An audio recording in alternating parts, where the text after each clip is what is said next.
On the western slopes of Haleakala, just below the cloud line, exists an idyllic setting stretching from Kula and Ulapalakua in the south to Makawao in the north. This is Maui's Upcountry. The charm of this rural region is, well, country. The hills dotted with cattle and horses are plentiful with flower and vegetable farms.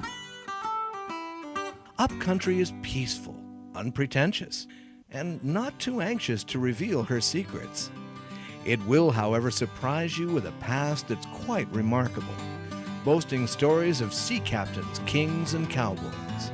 It also tells fantastic tales of fortunes made and lost.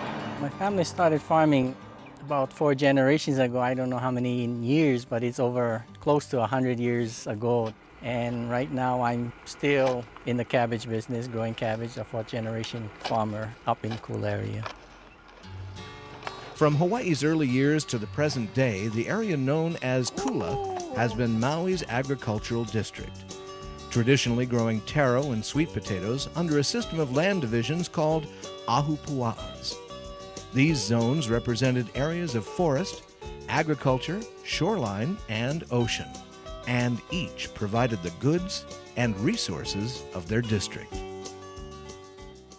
Kula, with its seemingly endless bounty of fruits and vegetables, helped fuel both history and events for over 200 years, supplying kings with provisions to trade for their war chests and sea captains with fortunes from land leases and plantations. Kula and her rich, fertile soil supplied them all.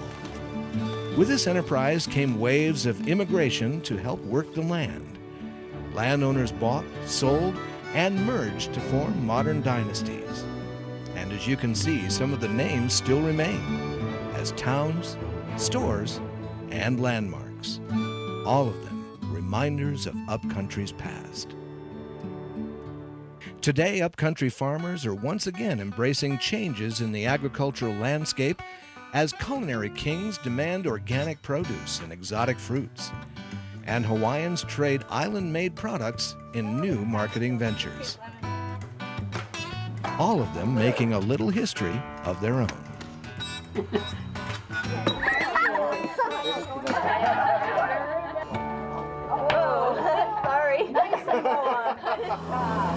Traveling south further down the road is Ulapalakua, the home of Maui Wine's vineyards. Visitors can stop and sample local wines, enjoy the scenery, and at the same time get a small taste of Ulapalakua history. Imagine what the estate must have looked like over 100 years ago. Back then it was called Rose Ranch. Peacocks roamed, Lokilani roses bloomed, and King Kalakaua, a frequent guest, enjoyed his own cottage.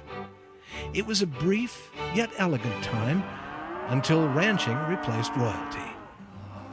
Ulapalakua Ranch soon took its place in cattle ranching history as the home to several world-renowned Hawaiian paniolos.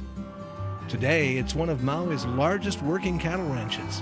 Why, you're more likely to see these modern paniolos roping steer and driving cattle from their ATVs.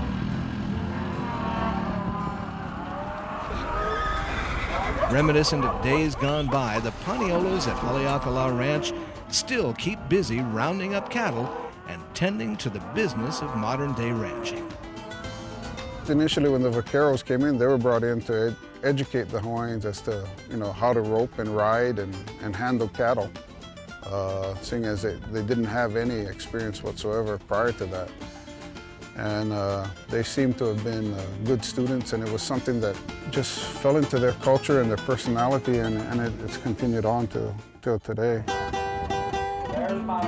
Despite the modern changes, Maui's Upcountry has kept its Paniolo heritage alive. Each year, roping and equestrian skills are tested at our state's biggest rodeo in Makawao, Hawaii's cowboy town.